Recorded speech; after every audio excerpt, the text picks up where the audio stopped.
नमस्कार। अहमदाबाद की जानी मानी श्री एच.के. कॉमर्स कॉलेज द्वारा आयोजित इस वेबिनार में जुड़े हुए आप सभी का हार्दिक स्वागत है। हमारी भारतीय परंपरा के अनुसार वेबिनार का आरंभ हम ईश्वर स्मरण के साथ करेंगे। मैं आमंत्रित करती हूँ IITE गांधीनगर कॉलेज के संस्कृत के अध्यापक माननीय डॉक्टर गोपाल भाई उपाध्याय साहब को। माननीय उपाध्याय साहब। धन्यवादः।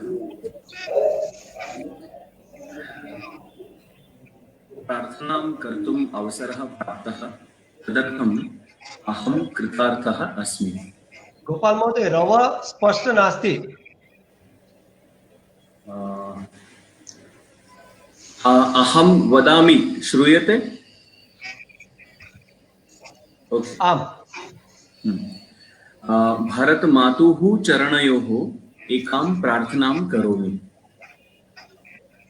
भारत माता बुध जनहीता, निर्मल गंगा जलपूता, शिरसि विराजित हिमगिरि मुकुटम्, चरणे हिंदु महोदधि सलिलम्, जघने सस्यलतातरुवसनम्, जय भारत जननी,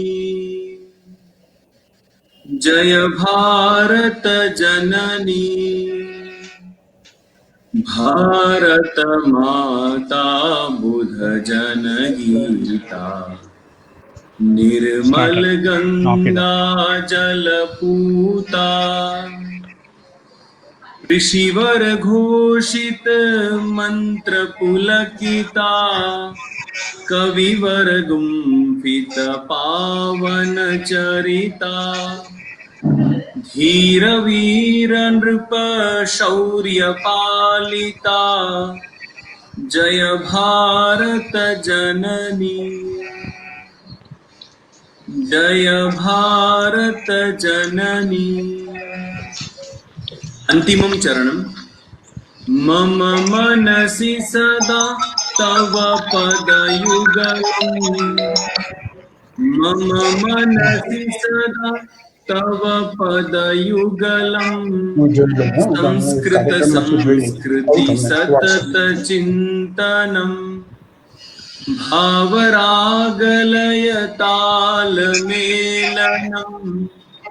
जय भारत जननी, जय भारत जननी।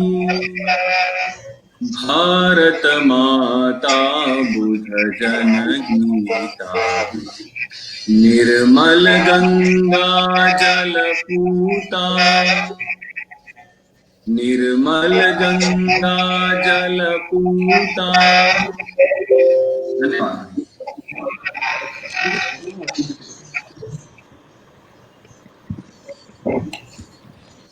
हमारी भारत माता की प्रार्थना से आपने कार्यक्रम का शुभारंभ किया। उपाध्याय साहब, आपका बहुत बहुत धन्यवाद। हमारे शिक्षक धर्म ग्रंथ वेद उपनिषद गीता, हमारे अतीत रामायण महाभारत आदि प्राचीन ग्रंथ हमारी पूंजी है, हमारी धरोहर है। यही स्क्रिप्चर सदियों से सामाजिक, धार्मिक एवं व्यवहार संबंधी, शिक्षा संबंधी, राजव्यवस्था संबंधी आदि विषयों में हमारा मार्गदर्शन करते आए हैं। इन्हीं ग्रंथों का मैनेजमेंट के नजरिए से अध्ययन किया जाए तो मैनेजमेंट उपयोगी कई सारी जानकारियां प्राप्त कर सकते हैं और उसे अपना भी सकते हैं। हमें पता है वर्तमान समय की सबसे बड़ी, गहन और कठिन समस्या सुचारू संचालन की है। कॉमर्स विद्या शाखा से जुड़े सभी का इस विषय में मार्गदर्शन करने के लिए आज हमारे साथ इस विषय के विद्वान महानुभाव वेबिनार से जुड़े हैं। श्री HK कॉमर्स कॉलेज की ओर से आप सभी का हार्दिक स्वागत है। हमारी कॉलेज के प्राचार्य श्री डॉक्टर आशीष जनकराय दवे साहब, आप मैनेजमेंट और स्टैटिस्टिक्स विषय के शिक्षाविद हैं। शिक्षा कार्य का 30 सालों का लंबा अनुभव है। विचारशील, कर्मनिष्ठ और मेहनतकश दवे साहब management lessons from Indian scripture जैसे गहन विषयों को लेकर वेबिनार का आयोजन करना आपका स्वभाव है। प्राचार्य श्री दवे साहब से नम्र निवेदन है कि वे सभी महानुभावों का एवं श्रोतागण का शब्द पुष्पों से स्वागत करें। आदरणीय दवे साहब।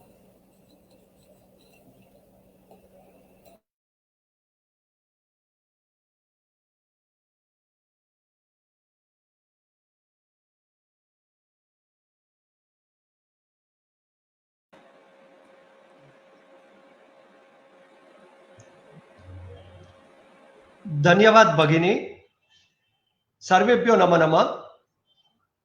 आज Harivallabh Das Kalidas college of commerce Ahmedabad द्वारा आयोजित राष्ट्रीय वेबिनार में हमें जिनका अध्यक्ष स्थान प्राप्त हुआ है, ऐसे हमारे परिवार के सदस्य कहे जा सकते हैं। सभी यहाँ पर उपस्थित सभी आमंत्रित वक्ता हमारे परिवार के सदस्य ही है, लेकिन ऐसे हमारे आदरणीय भाग्येश झा महोदय का मैं संस्था की ओर से स्वागत करता हूं, वंदन सा स्वागत करता हूं। आज की अपने बहुत ही व्यस्त कार्यक्रम में से, क्योंकि ये सत्र समाप्त होने जा रहा है और एक बहुत बड़ी जवाबदारी निभा रहे हैं, ऐसे गुजरात कॉलेज प्रिंसिपल एसोसिएशन के मानद सचिव, ऐसे आज के हमारे मुख्य अतिथि डॉक्टर अय्यर सर का भी मैं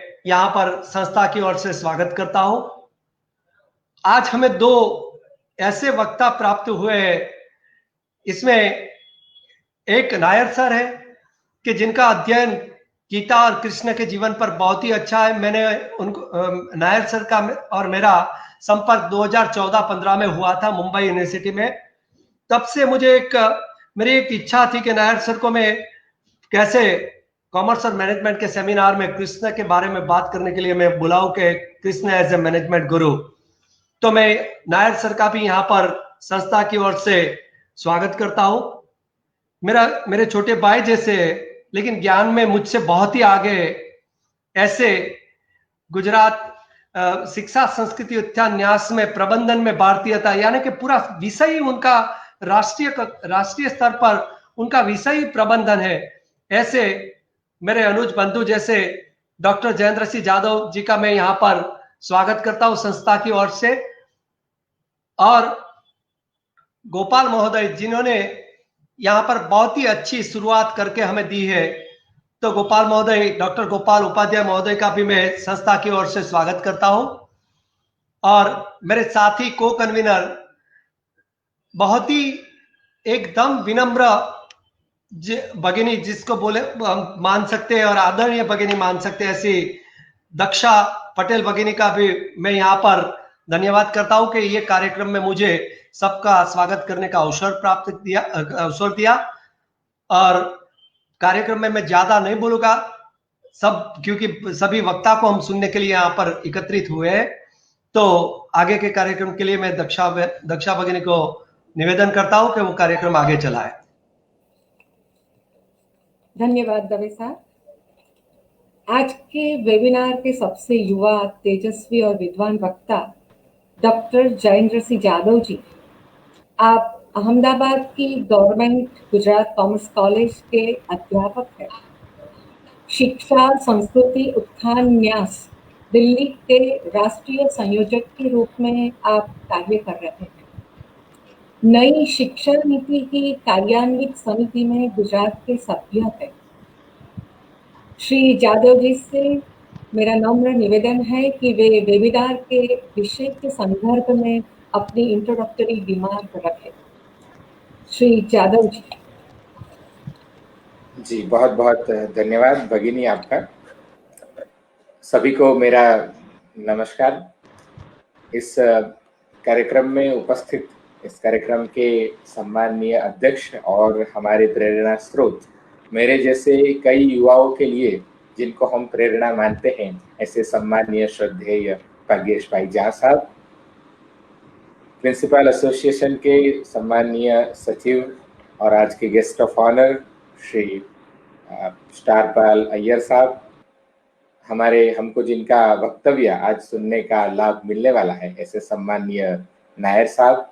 आशीष भाई ने जैसे बताया, मैंने भी नायर साहब को एक दो कार्यक्रम में पहले सुना है, वो बहुत अच्छा उनका रिसर्च है। तो साहब, गुजरात में आपका स्वागत है। इस कार्यक्रम जिनके कारण आज संभवित हुआ है, ऐसे एचके कॉमर्स कॉलेज के यशस्वी प्राचार्य डॉक्टर आशीष भाई दवे, वो मेरे ज्येष्ठ बंधु हैं, और प्रोफेसर दक्षा बहन पटेल जो कि सुंदर उद्घोषणा कर रही हैं, और सभी प्राध्यापक बंधु भगिनी और सभी छात्रगण, आप सभी को मेरा पुनः नमस्कार। आज का जो विषय है management lessons from Indian scriptures, उसके बारे में यह विषय क्यों चुना गया है, इसकी प्रासंगिकता क्या है, what is the relevance of this subject right in today's world, उसके बारे में मुझे थोड़ा बोलने का यहाँ पे अवसर दिया गया है। इसीलिए मैं प्रथम तो एचके कॉमर्स कॉलेज को, पूरी एचके कॉमर्स कॉलेज की टीम को मैं बहुत बहुत अभिनंदन देता हूँ, उनका अभिनंदन करता हूँ। मैं वैसे तो बहुत छोटा हूँ, फिर भी राइट, मैं अपने हृदय की अपने हृदय में जो भी भाव है वो प्रस्तुत कर रहा हूँ कि आपने बहुत अच्छा विषय चुना है, और इस विषय से आने वाले समय में बहुत सारे बिंदुएं निकलकर मैनेजमेंट एजुकेशन में हम अच्छा काम कर पाएंगे, ऐसी मुझे श्रद्धा है। तो इसीलिए पूरी एचके कॉमर्स कॉलेज की टीम को बहुत बहुत अभिनंदन। जब हम मैनेजमेंट लेसन्स की बात करते हैं, तो पहले यहाँ पे मैनेजमेंट की बात करनी होगी कि व्हाट इज मैनेजमेंट। जब भारत के मैनेजमेंट के शास्त्र की बात करते हैं, तो यहाँ पे जो अभी मैनेजमेंट पढ़ाया जाता है, अभी मैनेजमेंट जिसको समझा जाता है, वो पूरा मैनेजमेंट वो औद्योगिक क्रांति के बाद का है। आप देखेंगे तो मैंने तो मैनेजमेंट पढ़ाया भी है, और मैनेजमेंट के साथ हम कॉमर्स के टीचर होने के कारण हमारा बहुत अच्छा संबंध भी रहा है। तो इंडस्ट्रियल रेवोल्यूशन के बाद जितने जितने भी कंसेप्ट आए हैं, जितने जितने भी विद्वानों ने उसमें काम किया है, उस कंसेप्ट को लेकर हम पूरे मैनेजमेंट को, शास्त्र को समाहित किए हुए आज के पाठ्यक्रमों में हम उनको पढ़ा रहे हैं। यह वाणिज्य महाविद्यालय में, कॉमर्स कॉलेज में जब मुझे बोलना है, तो यहाँ पे जो मैनेजमेंट एजुकेशन है पूरी, वही पश्चिमी केंद्रीय है। मैनेजमेंट एजुकेशन में जितने भी कंसेप्ट हमने भी पढ़े, जब हम पढ़ते थे तब हेनरी फेयल को पढ़ाया जाता था, पीटर एफ ड्रकर को पढ़ाया जाता था, आज भी वो पढ़ाया जाता है। हमें पढ़ना चाहिए, विश्व के सभी विद्वानों को हमें पढ़ना चाहिए। उनके जो कंसेप्ट है, उन्होंने जो भी प्रदान किया है, उनकी सराहना हमें करनी चाहिए। हम तो कहते हैं आनो भद्रा क्रतवो यंतु विश्वतः, let us have noble thoughts from all the directions of the world. विश्व के चहु ओर से हमें सभी श्रेष्ठ विचारों वो प्राप्त हो, वैसा हम कहते हैं। हम सभी विचारों को स्वीकार करने के लिए तैयार हैं, लेकिन वही मैनेजमेंट है, उस विचार को स्वीकार करने के लिए हम तैयार नहीं हैं। हेनरी फेयल ने जो बताया है management concept, management principles, this are the best management principles. लेकिन उसके पहले भी इस देश में मैनेजमेंट के बारे में बहुत कुछ अध्ययन हुआ है राइट, और बहुत साइंटिफिक वे में इस विषय को, इस शास्त्र को डेवलप किया गया था। यह ज्ञान इस देश के छात्रों को मिले, ये बहुत अत्यंत आवश्यक है। फ्रेंड्स, जब हम बात करते हैं शिक्षा नीति की, तो यूनेस्को ने 21वीं सदी की शिक्षा कैसी होगी, विश्व को 21वीं सदी में कैसा ज्ञान देना चाहिए, उसके लिए डेलर्स कमीशन की रचना की थी। यह डेलर्स कमीशन ने अपना रिपोर्ट दिया। उस डेलर्स कमीशन ने रिपोर्ट में कहा है कि किसी भी देश की शिक्षा उसकी संस्कृति, प्रकृति और प्रगति के अनुरूप होनी चाहिए। हम जो आज मैनेजमेंट पढ़ा रहे हैं, जिस मैनेजमेंट की बात कर रहे हैं, वो ऑर्गेनाइजेशन कल्चर की बात कर रहे हैं, ऑर्गेनाइजेशन बिहेवियर की बात कर रहे हैं, लीडरशिप प्रिंसिपल्स की बात कर रहे हैं, वो सभी चीजें वो भारतीय संस्कृति या भारतीय प्रकृति को अनुरूप है क्या, उनको अनुकूल है? यह प्रश्न हमारे सामने खड़ा होता है। हमारे पाठ्यक्रमों में जब वो विद्यार्थी, वो छात्र मैनेजमेंट डिसिप्लिन में पढ़ने के लिए आता है तो कहीं पे भी भारतीयता दिखाई देती है क्या? यह बहुत आवश्यक चीज है, क्योंकि अंत में उस मैनेजर को मैनेजमेंट जो करना है वो भारत में ही करना है। भारत में जो यूनिट है, भारत में जो ऑर्गेनाइजेशन है, वो ऑर्गेनाइजेशन का जो कल्चर है, यहाँ के जो लोग हैं, राइट, उनकी भाषा भूषा सभी में वो संस्कृति की झलक दिखाई देती है। अगर वो संस्कृति नहीं समझ पाएगा तो वो अच्छा मैनेजर नहीं कहलाएगा। और वो समझकर, यहाँ के कंसेप्ट समझकर उनको वो मैनेजमेंट करना होगा, तभी वो मैनेजमेंट में अपने श्रेष्ठ मैनेजर कहलाएगा और वो उस समय में खरा उतर पाएगा। यहाँ पे होता है कि आजकल कि बुकिश नॉलेज लेकर केवल जो रटे रटाए प्रिंसिपल्स पढ़कर बच्चे मैनेजर्स हो जाते हैं, और फिर वास्तविक रूप में जब यहाँ पे बताया गया, दक्षा बहन ने बताया, आज क्राइसिस मैनेजमेंट की आवश्यकता है। 2 दिन पहले अहमदाबाद में जो घटना हुई, डिजास्टर मैनेजमेंट की वहां पे आवश्यकता है, राइट। आज वेस्ट मैनेजमेंट की आवश्यकता है, एनवायरमेंट का मैनेजमेंट करने की आवश्यकता है। ऐसे कई सारे डायमेंशन को हमने बहुत बुरी तरह से हमने छोड़ दिए हैं, क्योंकि हमारे पाठ्यक्रम में ये सब चीजें नहीं है। हमें ये करने के लिए जैसे यहाँ से बताया गया, शिक्षा संस्कृति उत्थान न्यास नाम की एक संस्था उसमें काम कर रही है। मुझे भी कई सालों से उसमें काम करने का मौका मिला है। इससे हुआ क्या कि कौन अच्छा मैनेजर कहलाएगा, तो उससे भौतिक दृष्टि से देखने की वजह से विश्व के सभी जो देश हैं वो प्रॉफिटेबिलिटी के पीछे पड़े हुए थे। जब हम पढ़ते थे तो पढ़ाया जाता था विच कंपनी इज गुड, तो उनका ऑब्जेक्ट क्या था, तो मैक्सिमाइजेशन ऑफ प्रॉफिट। फिर बाद में आया मैक्सिमाइजेशन ऑफ वेल्थ। नई नई चीजें बाहर आती रहती हैं, सभी चीजें वो मटेरियलिस्टिक है, उनका पूरा कंसेप्ट वो मटेरियलिस्टिक कंसेप्ट है। यहाँ पे जब हम मैनेजमेंट की बात करते हैं तो श्रेष्ठ मैनेजर कौन है, कि जो एथिकल है, जो सोशल वेलफेयर में मानता है, और हमारे जो 4 आधार स्तंभ है 4 पुरुषार्थ के, धर्म अर्थ काम मोक्ष, वो चारों को लेकर वो अपने जीवन को तो श्रेष्ठ बनाता ही है, लेकिन उनके साथ काम करने वाले, समान ध्येय रखने वाले जो लोग हैं उनको साथ में लेकर चलता है, और फिर वो जो गोल अचीव करता है वो श्रेष्ठ मैनेजर है। हमारे यहाँ संगच्छध्वम कहा गया है, सभी को साथ लेकर चलना है। यह लीडरशिप का, डेमोक्रेटिक लीडरशिप का जो कंसेप्ट है वो पहले से ही भारत में है, और वही भारत के छात्रों को अगर सिखाया जाए तो ही भारत की संस्कृति के अनुसार वो अच्छे से अच्छे लोगों को लीड कर सकते हैं और उनको मैनेज भी अच्छे तरीके से कर सकते हैं। हमें, जैसे मैंने कहा कि विश्व के सभी कंसेप्ट को हमें पढ़ाना चाहिए, लेकिन इन कंसेप्ट को पहले समाहित करना चाहिए कि यहाँ पे रामायण में मैनेजमेंट है, श्रीमद् भगवद गीता में मैनेजमेंट है। जहां तक उसको नहीं समझेंगे तब तक हम मैनेजमेंट का सही अर्थ मेरे ख्याल से नहीं पाएंगे। देखिए कि हमारी क्या है, कि हमारे जो मैनेजमेंट के छात्र हैं, यूनिसेफ के एक रिपोर्ट में भी कहा गया है कि हम इतना बुकिश और इतना कंसेप्चुअल नॉलेज जो है, केवल no practical, only conceptual knowledge which is borrowed from west, वही पढ़ा रहे हैं, और उनके मन में एक ही कंसेप्ट डाल रहे हैं कि IBM में जो मैनेजमेंट चल रहा है वही बेस्ट है, गूगल जो कर रही है this is only the best. हाँ, वो बेस्ट ही है, लेकिन हम उनसे भी बेस्ट करने की क्षमता रखते हैं, वो भाव उनमें पैदा नहीं होता, क्योंकि भारतीय जो केस स्टडीज है वो हमारे प्रबंधन के पाठ्यक्रमों में नहीं है। क्यों हम कुंभ मेले का जो केस स्टडी है वो हमारे पाठ्यक्रम में नहीं रख सकते? अय्यर साहब और झा साहब दोनों को मैं बताना चाहता हूँ कि हमारे आज तक के जितने भी MBA के पाठ्यक्रम हैं उसमें कोई भारतीय केस स्टडी नहीं है, सभी केस स्टडीज जो है वो बाहर के हैं। इससे बच्चे के मन में यह भाव समाहित होता है कि यहाँ कुछ है ही नहीं, बाहर जो है वो ही अच्छा है, राइट। तो यह भाव, भारत गौरव उसके मन में पैदा हो, इसीलिए हमें ऐसे कई सारे विषय है भारतीय ज्ञान परंपरा के जो इस विषय में पाठ्यक्रमों में समाहित करने चाहिए। जैसे कि मैंने उदाहरण दिया, कुंभ मेला कितना बड़ा मेला होता है, करोड़ों लोग वहां पे आते हैं, इकट्ठे होते हैं। और पिछले बार का कुंभ मेला देखिए, उनके Guinness book of world record वाले भी आए और उन्होंने भी अपनी कमेंट्स दी कि इतना अच्छा प्रबंधन भारत के पास से हमें सीखने को मिला, इतने करोड़ों लोग एक साथ आए, राइट, कोई शेड्यूल नहीं, कितने लोग कब आने वाले हैं, कोई अपॉइंटमेंट नहीं, और फिर भी इतना अच्छा प्रबंधन उन्होंने कर दिया। तो this is the best example of Indian management system. जो एक कुंभ मेला है वो हमारे लिए बेस्ट एग्जाम्पल है। मुंबई का डब्बा वाला बहुत अच्छा उदाहरण है हमारे सामने, वो भी भारतीय प्रबंधन का बेहतरीन उदाहरण है। विश्व के सभी अच्छे अच्छे, ऑक्सफोर्ड ने उसके ऊपर केस स्टडी किया डब्बे वाले के ऊपर, तभी हमारे IIM को पता चला कि हाँ, इसको भी बेस्ट मैनेजमेंट का केस स्टडीज बना सकते हैं, राइट। तो यहाँ के IIM को ये करना चाहिए कि आसपास में जितने भी बेस्ट ऑर्गेनाइजेशंस हैं, जितने भी श्रेष्ठ जो समाज का हित करने वाले ऑर्गेनाइजेशंस हैं, राइट, वो सभी ऑर्गेनाइजेशंस के कार्यों को केस स्टडी के रूप में लेना चाहिए और वही छात्रों को पढ़ाना चाहिए, जिससे उनको पता चले कि भारत की आवश्यकता क्या है। हमारी विडंबना ही यही है कि हमें पता ही नहीं है what we require, what we need. अगर हमें वो पता चल जाएगा तो मुझे लगता है ये सभी चीजों को हम समाहित करके हम अपनी शिक्षा को श्रेष्ठ बना पाएंगे, हम अपनी व्यवस्थाओं को भी श्रेष्ठ बना पाएंगे।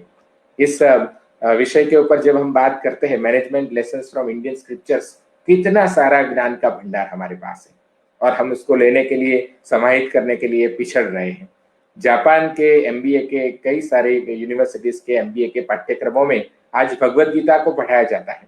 आज चाणक्य नीति को अमेरिका के एक विश्वविद्यालय ने एक कंसेप्ट के रूप में, इकोनॉमिक्स के, पब्लिक गवर्नेंस के कंसेप्ट के रूप में चाणक्य नीति को उन्होंने लिया है, राइट। ऐसे कई सारे उदाहरण हमारे सामने हैं कि विश्व में लोग मैनेजमेंट कंसेप्ट में, इकोनॉमिक कंसेप्ट में, पब्लिक पॉलिसी एंड गवर्नेंस में भारतीय जो ज्ञान परंपरा है उनके कंसेप्ट को वो अपने यहाँ ले जा रहे हैं।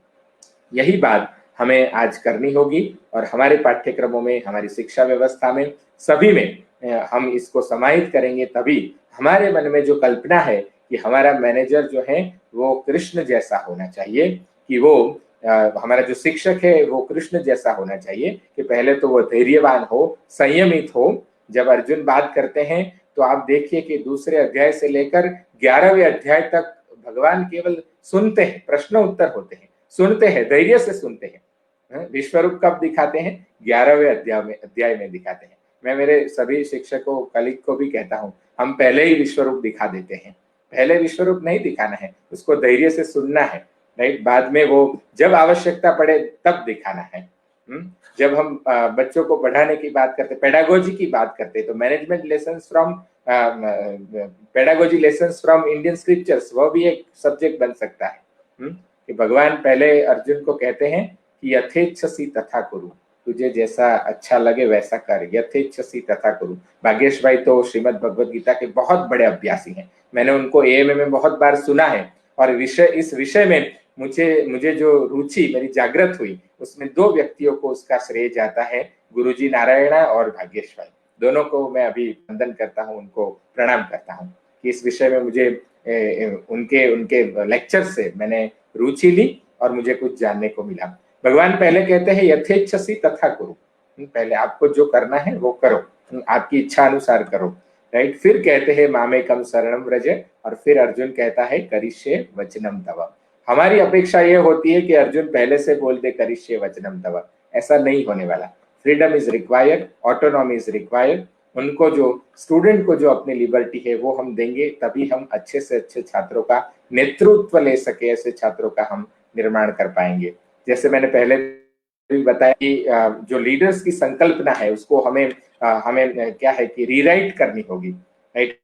हमें री इमेज करनी होगी कि हमारे यहाँ राम जो है वह लीडर है, कृष्ण जो है वह लीडर है। ऐसे लीडर्स की परिकल्पनाएं अगर हम पढ़ाएंगे तभी जाकर हमारे छात्र management lessons from Indian scriptures जो हैं वे अच्छी तरह से समझ पाएंगे। मैंने एक रिसर्च पढ़ा था झा साहब, तो उसमें फ्रॉड के बारे में वो था, फॉरेंसिक अकाउंटिंग एंड फ्रॉड के बारे में। तो जो फ्रॉड हुए थे उनका इन्वेस्टिगेशन किया गया था, तो जितने फ्रॉड करने वाले लेवल के जो ऑफिशियल्स थे वो फ्रॉड में इन्वॉल्व थे, उसमें से 57% मैनेजर्स ऐसे थे जिनको श्रेष्ठ मैनेजर का अवार्ड दिया गया था या दुनिया में उनको श्रेष्ठ मैनेजर माना जाता। तो यह जो श्रेष्ठता की व्याख्या है वो हमारे देश के अनुकूल एथिकल लीडरशिप, राइट, और हमें कैसे सत्यनिष्ठ, कैसे संयमी, कैसे मर्यादा पुरुष जैसे श्री राम जैसे जो नेतृत्व करने वाले छात्र जो चाहिए, वह संकल्पना हमें रीराइट करने का समय अभी आ गया है।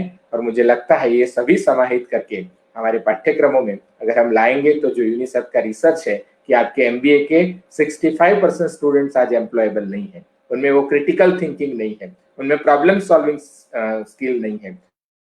तो ये सभी के लिए मुझे लगता है Shrimad Bhagavad Gita is the best way, Ramayana is the best way, Mahabharata is the best way.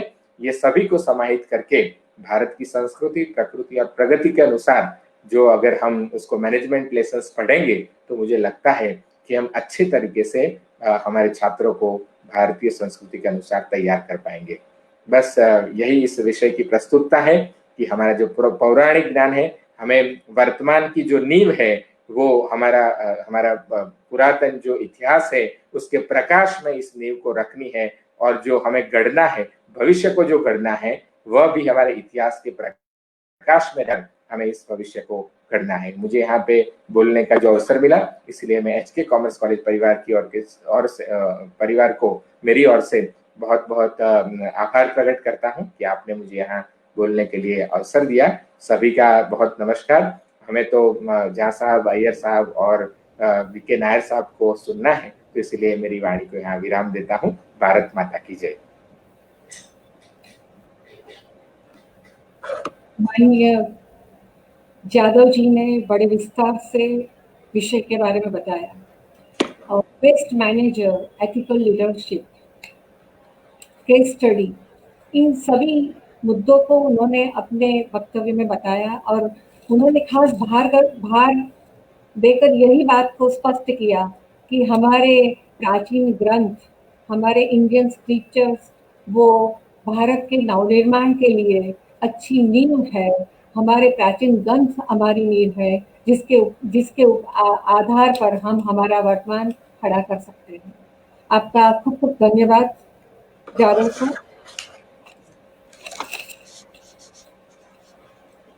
Webinar के अतिथि विशेष आदरणीय श्री डॉक्टर स्टार पायल अय्यर साहब, आप अहमदाबाद की नामी कॉलेज श्री आर.एच. Patel arts and commerce college के प्राचार्य हैं। लगभग एक दशक से आप Gujarat state college principal association के मानद मंत्री के रूप में सेवा प्रदान कर रहे हैं। आप शिक्षा नीति के गहन अभ्यासी है। आपको पाकर हमें बड़ी प्रसन्नता है। आदरणीय अय्यर साहब को नम्र निवेदन है कि वे हमारा मार्गदर्शन करें। आदरणीय अय्यर साहब। नमस्कार। ऑनरेबल डॉक्टर भाग्येश भाई, नायर सर, आशीष भाई, जादव जी, at the outset I would like to congratulate Dr. Ashish Bhai for arranging a webinar on such a wonderful subject as management lessons from Indian scripture.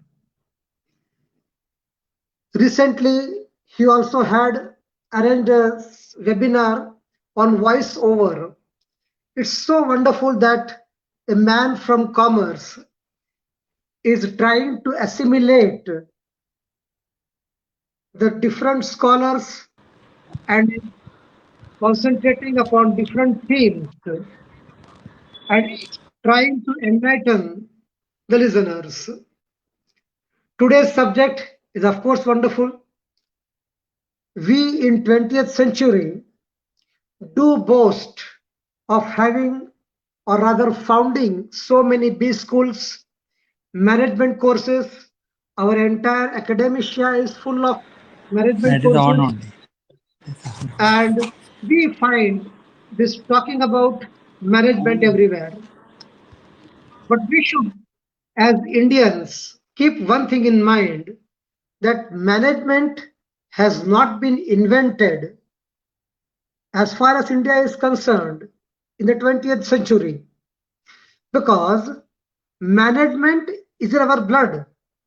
Of course, our Indian scriptures might not have named it as management, but whatever we are today and the strength as well as our foundation itself suggests that there was a strong managerial forces behind all our achievements.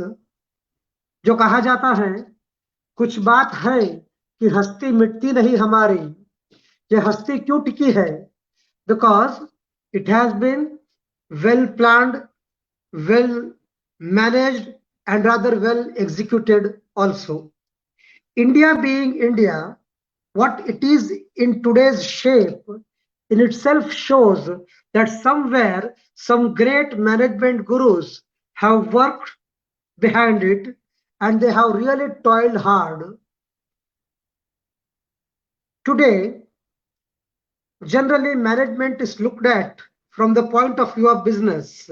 And as Jadavji very rightly said, maximum profit, which means invest minimum time, minimum capital, and get maximum profit, which means that in a way we are heading towards capitalism, and that capitalism is considered to be good management.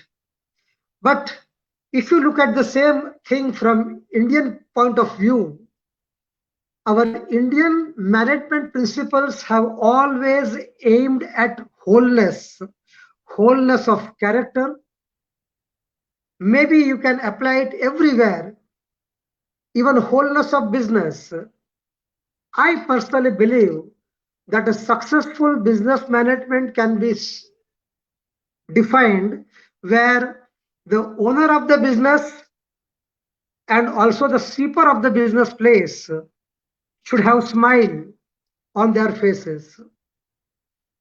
The ultimate goal of any good management should be that everyone who is connected in that chain should remain happy, should feel content. That has to be the goal of good management. If you look at Indian lifestyle, Indian culture, and the ancient Indian heritage, everything has been managed very superbly here.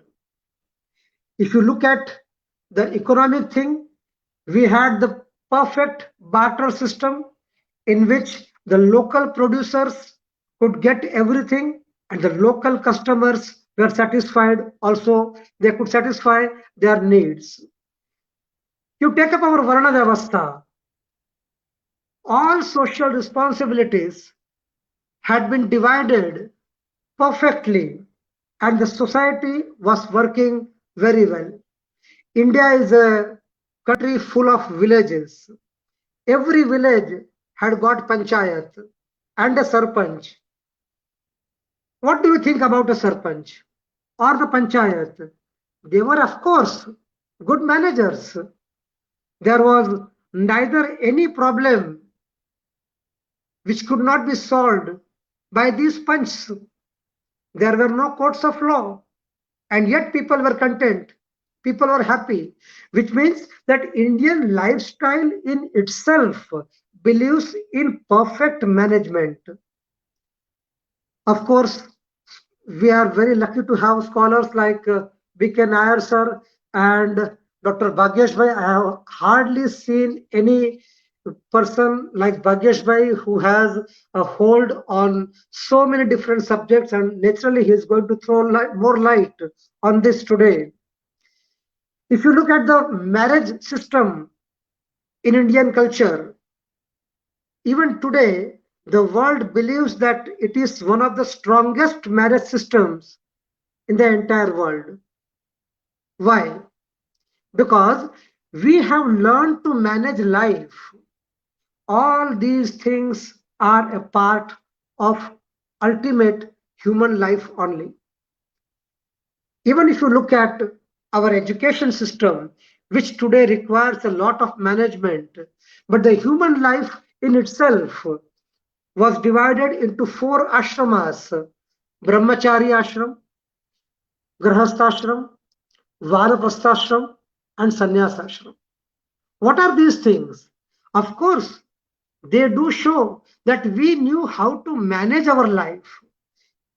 Dharma, Artha, Kama, Moksha, as Jadavji mentioned, Indian culture has always advocated management in every walk of life. Today's subject, management lessons from Indian scripture, there can be no two opinions that our Indian scriptures are full of worldly wisdoms. And the writers of these scriptures the creator of these scriptures were greatest management gurus. For example, if we take Veda Vyasa, Mahabharata, hardly we can find any scripture in the entire world which has got such a large landscape as Mahabharata has. It deals with births of characters, births and rebirths, and how beautifully everything is managed in the Mahabharata. The entire thing must have been given birth in the human mind of Vedavyasa. Only then such scriptures would have really come into existence.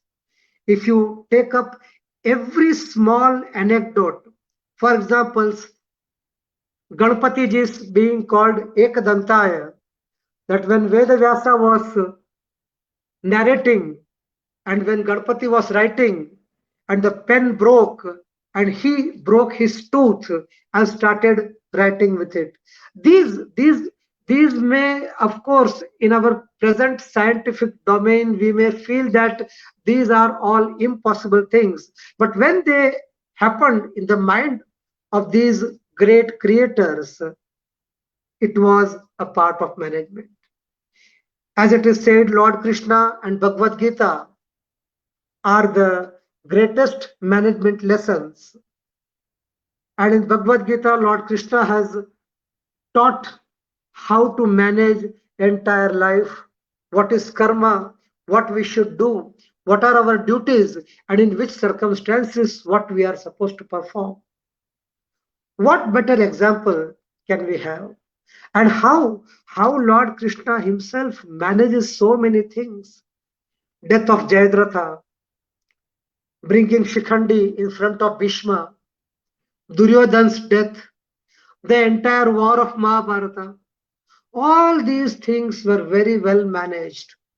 And thus, Indian scriptures do teach us management. Even if you look at the end, when Draupadi is shown to die first, that also shows the imaginary structure, keeping in mind the social structure. If any of the Pandavas had been shown dying initially, then the status of Draupadi would have been doubtful, because here we have got only two statuses of a lady. Either she is married or vidva, a widow. But then she dies first, as she had 5 husbands. So every minute detail was managed in Indian scriptures. If you read Indian scriptures carefully, then we can learn that how these lessons of management are useful for people of many centuries. Our Indian scriptures had so many gods and goddesses. We are having asanas, which means rat is the asana of Ganpati ji. A peacock is the asana of Kartikeya. If you look at it differently, you will come to know that this is environment management. Life for all, live and let live, is the principle that runs in the Indianness. So environmentally, every species has got right to live, and though Darwin may say that the fittest survives, but the Indian culture says that the fitter has to take care of the less fit. So human beings were ordered to preserve nature through scriptures. So Indian scriptures have always taught us a lot of management lessons. I am today in this program just a guest, and I'm supposed to raise the curtain. I am neither a scholar of management nor an expert of Indian scriptures, but just as a layman, whatever came to me or whatever came to my mind, I have just tried to raise the curtain, and I'm sure that Nair sir and Bhagyesh bhai will enlighten us a lot on the subject. I once again thank HK Commerce College for inviting me as guest of honor to this webinar. Thank you very much. I thank all the listeners also for listening to me patiently. Thanks.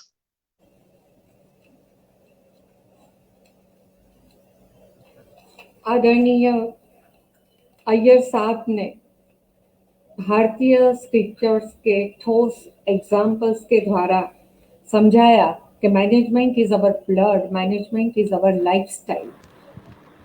आपने वर्ण व्यवस्था, wholeness of character, panchayat, वर्णाश्रम, भारतीय महाभारत की कथाएं, environmental management, बहुत सारे पहलू को आपने अच्छे से हम सबको बताया है और वी आर प्राउड कि हम इसी परंपरा के अधिकारी हैं, यही हमारी धरोहर है। अय्यर साहब, आपका परिवार एसके कॉलेज की ओर से बहुत बहुत धन्यवाद। आदरणीय प्रोफेसर श्री बालकृष्ण नायर साहब, आप बम्बई की प्रसिद्ध कॉलेज नरसी मुंजी कॉमर्स कॉलेज के नामी अध्यापक हैं। मैडम वो लेफ्ट हो गए, 1 मिनट। हाँ जी, अभी लेफ्ट हो गए।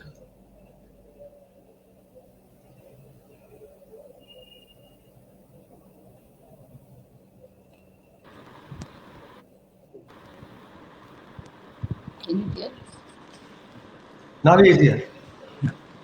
हाँ। आदरणीय प्रोफेसर श्री बालकृष्ण नायर साहब, आप बम्बई की प्रसिद्ध कॉमर्स कॉलेज नरसी मुंजी कॉमर्स कॉलेज के नामी अध्यापक हैं, कॉमर्स विभाग के अध्यक्ष थे। साहब प्रभावशाली अध्यापक के रूप में, विद्वान अध्यापक के रूप में आपके बहुत चर्चे थे। कॉमर्स विद्या शाखा में ऐसा सम्मान बहुत कम जनों को नसीब होता है जो आपको मिला है। आपका पढ़ाने का अंदाज, आपकी बोलने की शैली और आपका उम्दा व्यवहार के कारण छात्रों के लिए वर्गखंड हमेशा छोटा पड़ता है। साहब, आपका स्थान छात्रों के दिलो दिमाग में मार्गदर्शक गुरु के रूप में हमेशा स्थापित रहा है। आपको पाकर हम बड़ी धन्यता अनुभव करते हैं। साहब, आपको नम्र निवेदन है कि आप हमारा मार्गदर्शन करें। आप life of Krishna as a management guru इस विषय के अभ्यासी, गहन अभ्यासी है और इसी बात को लेकर भी आप हमारा मार्गदर्शन करें। आदरणीय नायर साहब। Okay. Good evening to all of you. Right at the outset, let me thank all of you for organizing this great webinar on a wonderful topic, management lessons from Indian scripture. And a very, very special thanks to Ashish sir.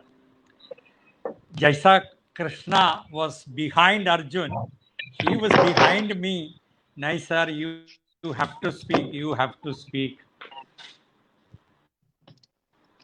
Sometimes, the unique feature of Indian thoughts is that, unlike the Western thoughts, we do not force our thoughts on others. Once Vivekananda was asked in US after his long address, thoughts are so effective. We, those who listened, are convinced with your thoughts. Why that your thoughts are not so popular? Vivekananda replied, unlike the West, we do not popularize our idea with fire or gun. The only strategy that you can adopt to understand us is you need to get fascinated. Once fascinated and you emerge as a learner, as you learn more and more and more, there is no way for you to get out of it, and outcome will be charm. So the same thing I was thinking, that why should I spread this idea? But so insistent Dr. Ashish sir was that I have to I take it as my fortune and pleasure to share little of my knowledge with these wonderful speakers and other listeners who are listening to me. Thank you very much, Ashish sir. I fully agree with We are Jadhav very sir thankful, and sir. Dr. Iyer sir. Are sir. Thank you very much. Thank you very much. My line of thoughts are similar to what Jadhav sir said and what Iyer sir has been telling. All that I will give a slightly different perspective, and as Madam said, maybe slightly a different example. The central thoughts are all same. Well, what comes to all our mind as Indians is that we know, as we read, we know, we are convinced, we are confirmed, we practice, we benefit. Then why it is not popular? The reason I told you, it should not, the very thoughts are such, we should not try to force it on others. It will not work. But one thing I can tell you, all these whatever we are derived is all 2000 years old thoughts. The very point that we consider ourselves with a little intelligence, so people like us can understand, the others also understand, and this will stand the test of time. As long as human beings are there, as long as human relationship is there, Indian management thoughts are the only thoughts that will solve the issues. West was always in a higher speed. Whatever they do it to the extreme. When we, as Iyer said, rightly said, we don't try to conquer the nature. They try to conquer the nature. If given a chance, they will even try to land in sun. What we do is, we try to understand sun, we understand moon, we understand animals, we understand insects, we understand the ecology, and we try to live in a humble manner. As Iyer sir directly, specifically told that the better person should allow the lesser better person to live along. That is what is Indian thought is all about. When it comes to management, basically what is management, as again both of them have said, management is basically managing people. People means their mind, and people's behavior has to be managed. To understand people's behavior, we need to understand the ethos of a nation. What is an ethos? It is the unique characteristics of a nation. Does India has an ethos? 100% it has an ethos. Is it superior to the Western ethos? No. Is it inferior to the Western ethos? 100% not. Then where is it? Yes, the Indian ethos is different from the Western ethos. You take family life, you take the interpersonal relationship, you take the, any area, the way we spend our free time, the way we approach in our work, the way we are at workplace, the way we are at family are entirely different from the way Westerners are. I am not here to judge and say that we are superior, nor they are inferior. All that I want to convey is that we are different. Well, where from every nation develop its own ideas and thoughts. Definitely, when you look at Indian history, we have one of the longest history, longest culture, longest civilization, and most of this knowledge has come from the scripture. You take one example of Vedant. Look at the word. Ved means knowledge, Ant means height. It's a height of knowledge. There is no need for us to worry what will happen to Indian thoughts. Nothing will happen. All other thoughts will have a short-lived glory. At the end of the day, they have to come to understand oneself. Same, we read a lot from Ramayana and Mahabharata. We can see that all these epics, and ultimately Gita is also a part of Mahabharata. There are some people saying that Mahabharata is only a part of Gita.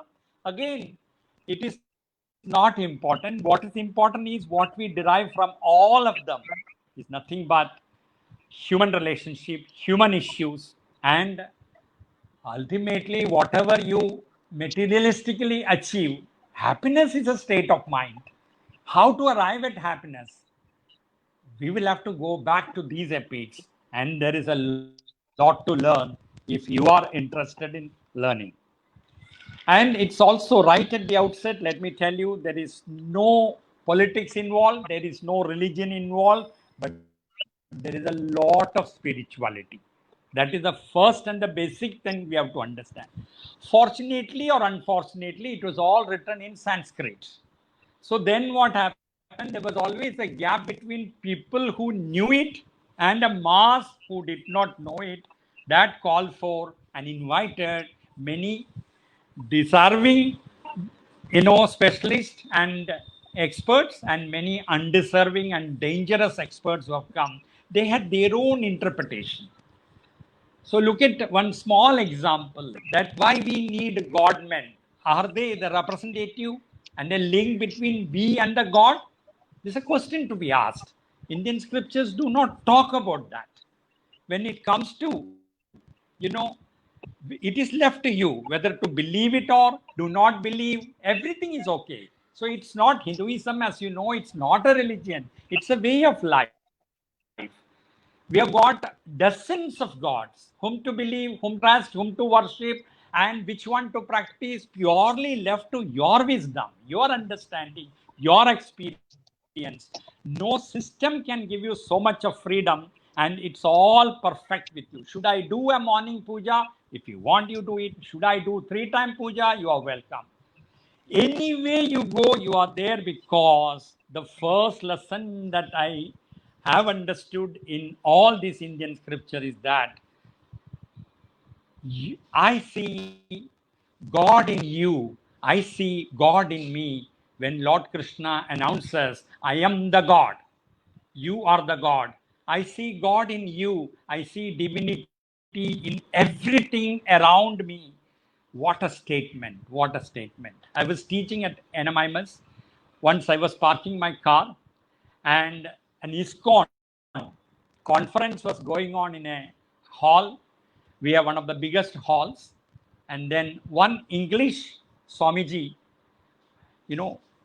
just waved me. I also said, Namaste, sir.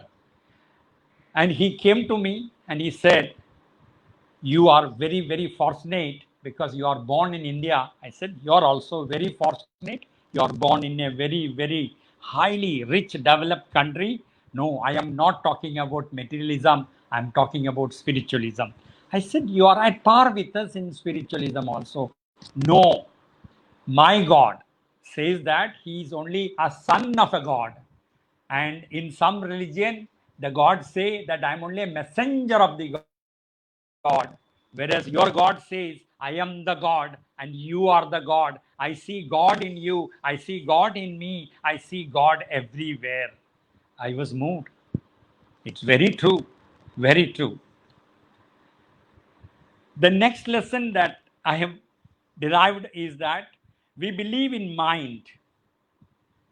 And again, when Arjuna was so confused, it's impossible to cover the entire thing, but few points which is very relevant and very effective I'm taking up.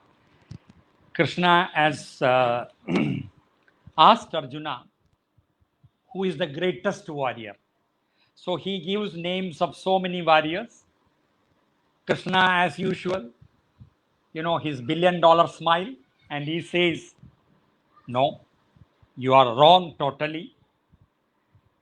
He says, Manjaya Mahajaya, one who conquers own mind is the greatest warrior. What a statement.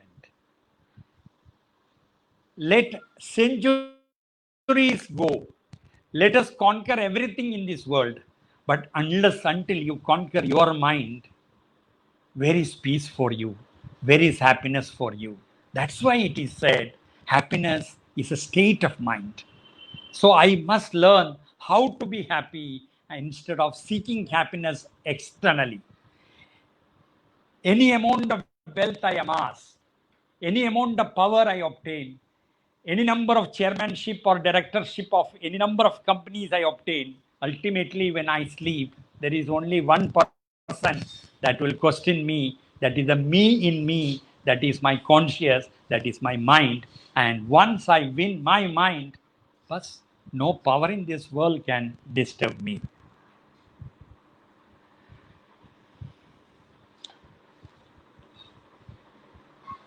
According to Indian scriptures, human personality is develops as a result of a meaningful interaction between body, mind, and spirit. Body we know, right? And there are a lot of tools available for to improve our health. And health is very important. A sound mind can live only in a healthy body. But then, much more important is the mind. What is mind? It's nothing but flow of thoughts. It's a flow. You can't stop it. So then what we do? Through our meditation, we mind our mind. We remind our mind. And thereby we manage our mind. See, there is no need for us to go to a forest. There is no need for us to go to a top of a hill. There is no need to get up 3 o'clock in the morning, because mind is always awake, and it is in your hands to awaken it or to put it into sleep. So constantly what happens, we are all human beings, and our own mind, sometimes mind behaves like an animal. So many nonsensical and dangerous thoughts come to our mind. So first stage of our meditation, we allow the mind with a complete freedom. We allow it to be a wildest animal that is possible. Then slowly and steadily, we start observing the mind. So from ignoring the mind and giving freedom to the mind, we move to observing the mind. And after the observation, we put a supermind on the mind, whereby we try to manage our thoughts, and then we come back to reality. And this exercise of, foolish mind, known mind, and then conscious mind, continuously 24/7, 365 days, till from the first breath to the last breath, it's a continuous exercise.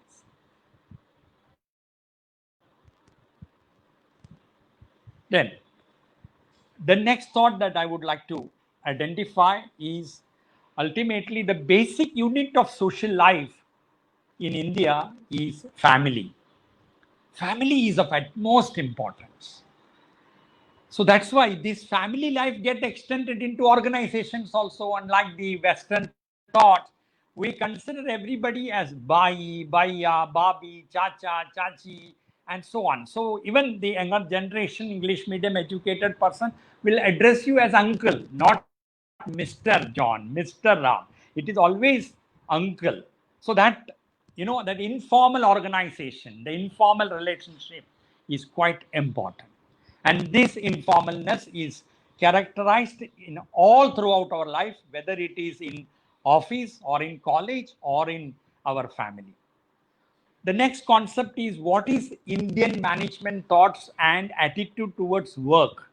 India is the first country to announce work is worship. Can you imagine this? Work is worship. Work is value. Work is an offering to the divine. So the joy of working is nothing but the opportunity to serve.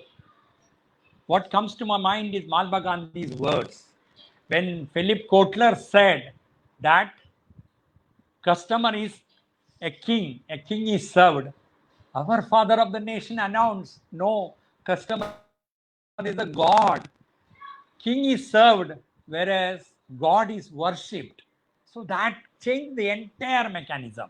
So what I do, how do I do, everything has only one focus, that is, my students are my gods. I have to serve them. My effectiveness, my success lies in their understanding the knowledge in the perfect and the right manner.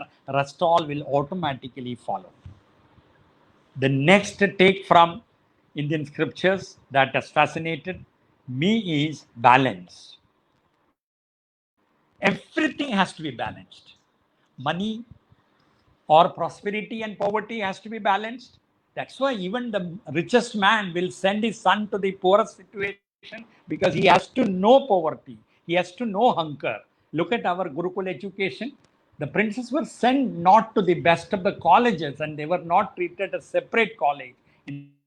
Instead, he will go to the, that guru, where he will learn everything. The first thing he has to do is clean the Gurukul. So right from sipping, sapping, and drinking water, cooking and whatnot. So that tries to make you a balanced personality so that you are eligible to be a king. There has to be a balance between your liking and disliking. There has to be a balance between body and your, the great spirit. What is this great spirit? You may take it as a God, external God. You may take it as your own conscious. Again, freedom in Indian ethos to decide your own choice concern. So there has to be a balance between the belief and non-belief. There has to be a balance in everything. Anything extreme is never recommended by Indian management thoughts. Another thought is the status of women. It's been wrongly misunderstood. You hardly find a God without a female there. Women are the Shakti. And no God can be effective without their female partner. It's the Lakshmi Narayan. It is Sita Ram.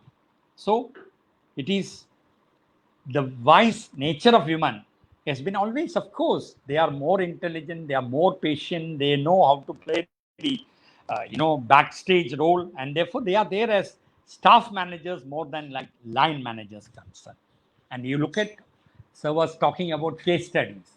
I would say that the best case study that you can take from Indian management thought is the Panchatantra. Every story, in fact, it was used as a case study while teaching the or training the, princes. A prince go through all these case studies and derive his own knowledge and his own conclusion, and then the guru will give him the right perspective, right analysis, and through these Panchatantra, he learned a lot of administration, governance, and whatnot. The next thought is the positive thoughts. See, when a milk is burned, what Western thought says that don't cry over spilled milk. What is the Indian thought says? It's a positive sign. So, when a milk is burned, it's a negative thing. So, what is the Western thought trying? A negative thought is converted into a neutral thought. What we do, we go one step ahead. दूध जल गया तो अच्छा होने वाला है. Meaning it is not only negative to neutral, neutral to positive. So everywhere we have been told to think positive. When you think positive, only positive things can happen. Of course, can everything be positive? No, even in negativity, you must know how to see the positivity. Suppose suddenly a very close relative of mine I lose, and it's a negative thing. How can I dance on that? No, I need to again come back to my yoga, my mental yoga, that on that negativity, I try to neutralize and I try to, put into a positive thought with the simple fact that life is a fact, so is death is a fact. Next is festivals. In India, everything is a celebration. The height of statement says that Krishna says, celebrate everything. Life is a celebration. Whether you win, you celebrate, you lose, you celebrate, you are successful, you celebrate, you failure, you celebrate, because there is a lot of learning from there. When a child is born, there is a celebration. On 20th day, there is a celebration. On 1st month, there is a celebration. On 6th month, there is a celebration. Every birthday is celebrated. Believe me, even death is a celebration, because we feel that ultimately he is being relieved of the normal pain concern. Then there are various alternatives which we call it as strategies for us to adopt. You can go for a path of knowledge.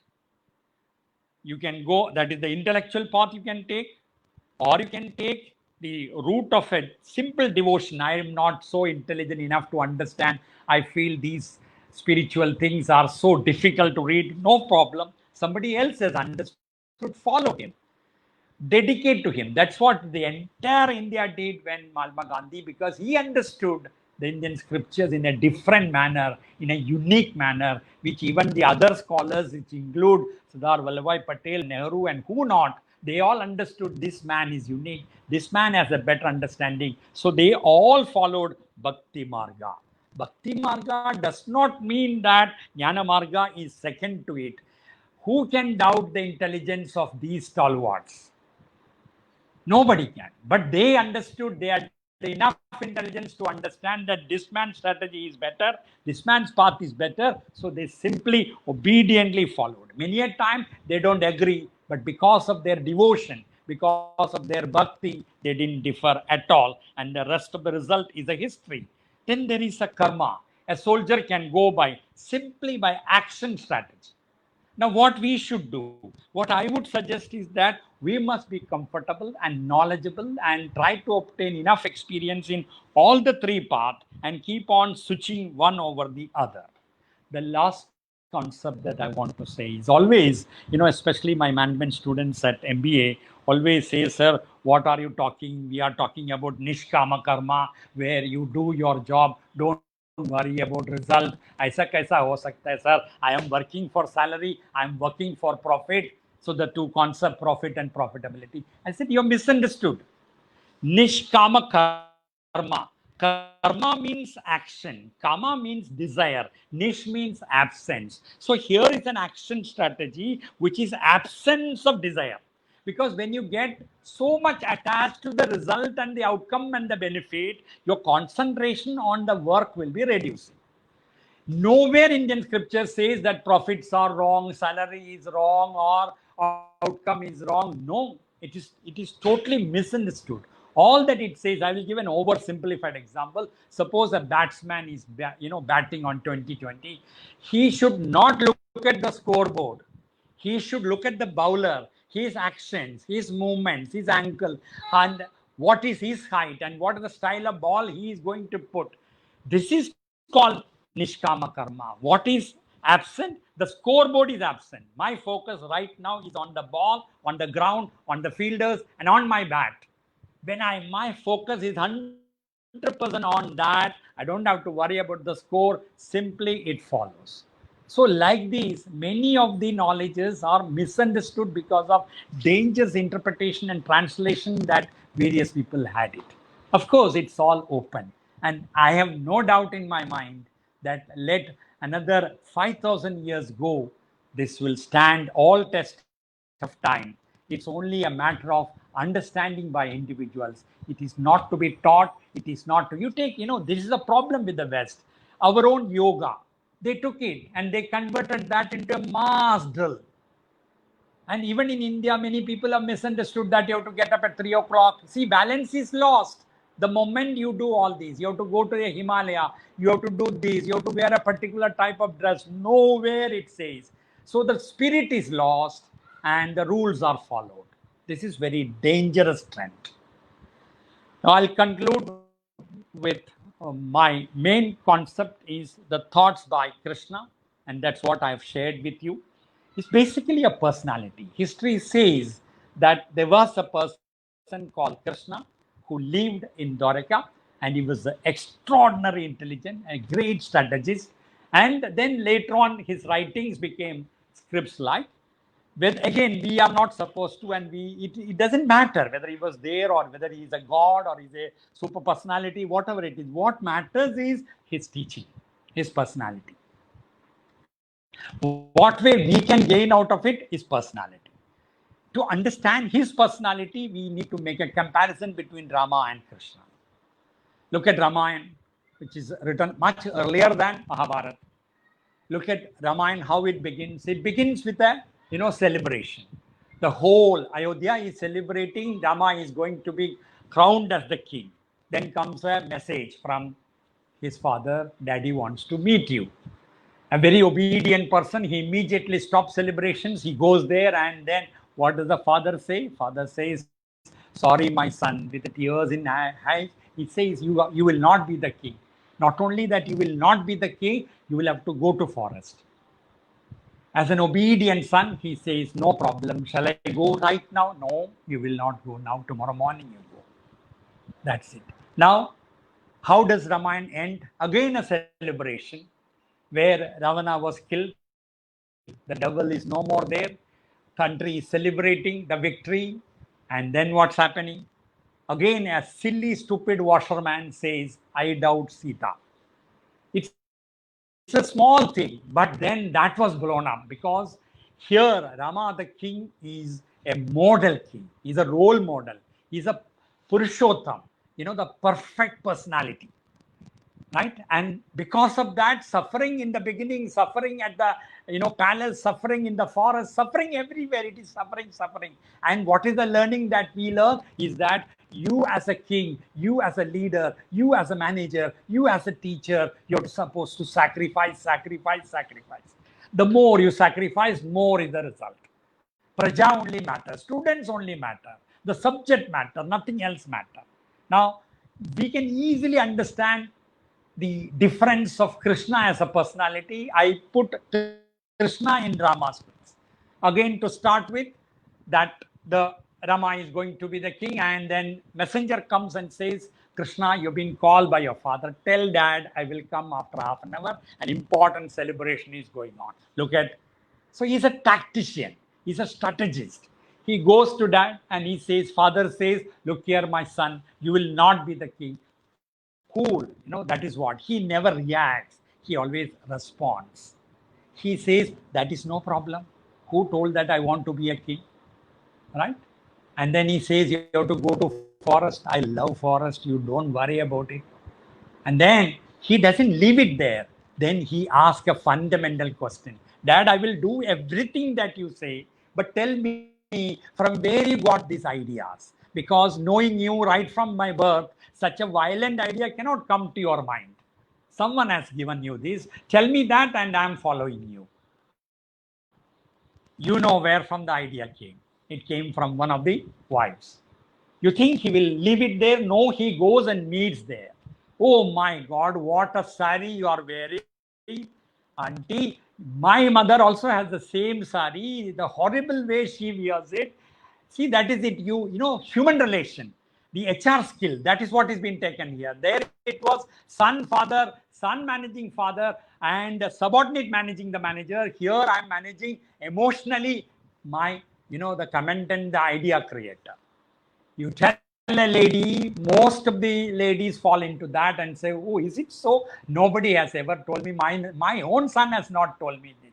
And by the by, look at that main issue is become a subsidiary issue. And he says, by the by, tomorrow I am going to forest. Who told you this? No, God, daddy wants it. Nothing doing. Your dad is a fool. He doesn't know. He only knows how to be a king. He doesn't know this human relation. No, auntie, please, no. I don't want to do this. Nothing doing. He drags the hand of Krishna, go to Dasharatha and tell, what nonsense are you doing? But you only told, I may say anything. I'm only an ordinary woman. I'm only an ordinary wife. You are the king. Idiot, you don't know this much. Anything anybody says, you will listen. You are not going. I hope I could explain the personality differences. Why did I take this example? After all, management is contextual. With the years passing, context changes, human relation changes. But let anything change. Ultimately, there is enough strategies available for all of us to draw from this. And I don't think we should worry about it. As I told you, and I quote Vivekananda once again, that nobody can ever teach any of these things to anyone. But when times of internal difficulties come, they'll get fascinated. Once fascinated, they'll start reading. And when they read sincerely, charm is the only result. And how many thoughts, how many strategies, how many ideas you name, whether it is war or peace. We only hear about the end of war. There are another 7 chapters in Mahabharata, which also we should read. Then ultimately, who won there? Nobody won. Nobody wants. Everybody is unhappy. So the message is very clear. It's only peace that matters. It's only cooperation that matters. The Western thought of competition will die all by itself. This is exactly what Karl Marx said. Finally, there will be no worker to work for you because you are exploiting them so much. So our test, our knowledge will stand the test of time. And of course, we have a duty, a little influencer. We must convey this to our students. Sir, that's all little thoughts I had.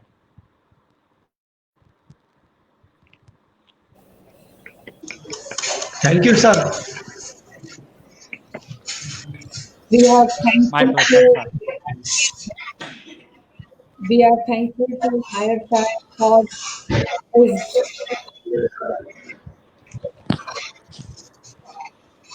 for his inspiring speech and enlightening the subject very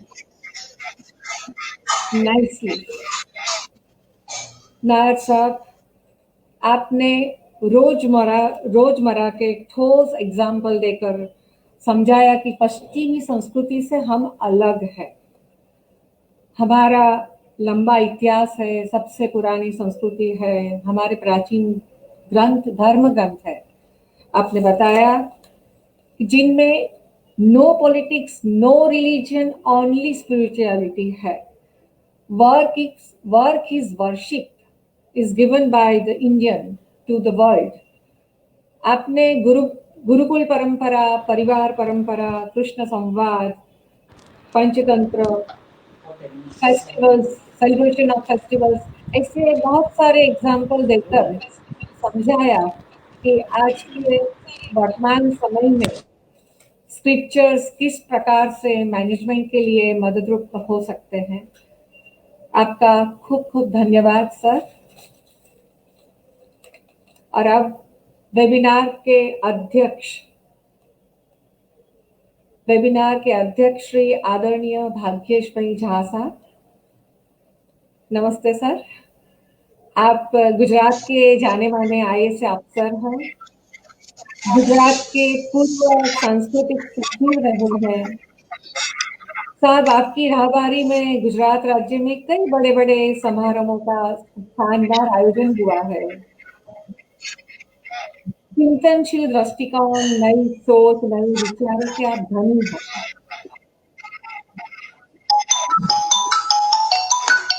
संवेदनशील विचारक है। हाँ। आप शब्द स्वामी हैं sir. Gujarati साहित्य के आप प्रसिद्ध कवि और निबंधकार हैं। आपकी गद्य शैली में नयापन है, ताजापन है। गुजराती, अंग्रेजी, हिंदी के साथ साथ आप संस्कृत के भी बड़े विद्वान हैं। आध्यात्मिक शास्त्रों के तलस्पर्शी अभ्यासी है। सर, गीता और मैनेजमेंट पर आपके कई व्याख्यान हुए हैं और इन सभी व्याख्यानों को शिक्षा जगत और समाज ने बहुत सराहा है, अभिवादन किया है। निवृत्ति के बाद आप भागवत गीता पर PhD करके प्रवृत्त है और ये हम सबके लिए बहुत उदाहरणीय है, अनुकरणीय है। ऐसे कर्मनिष्ठ, कर्मशील, विचारशील, संवेदनशील जहाँ साहब, आपसे नम्र निवेदन है कि आप अपनी अनुपम शैली में हम सबका मार्गदर्शन करें। आदरणीय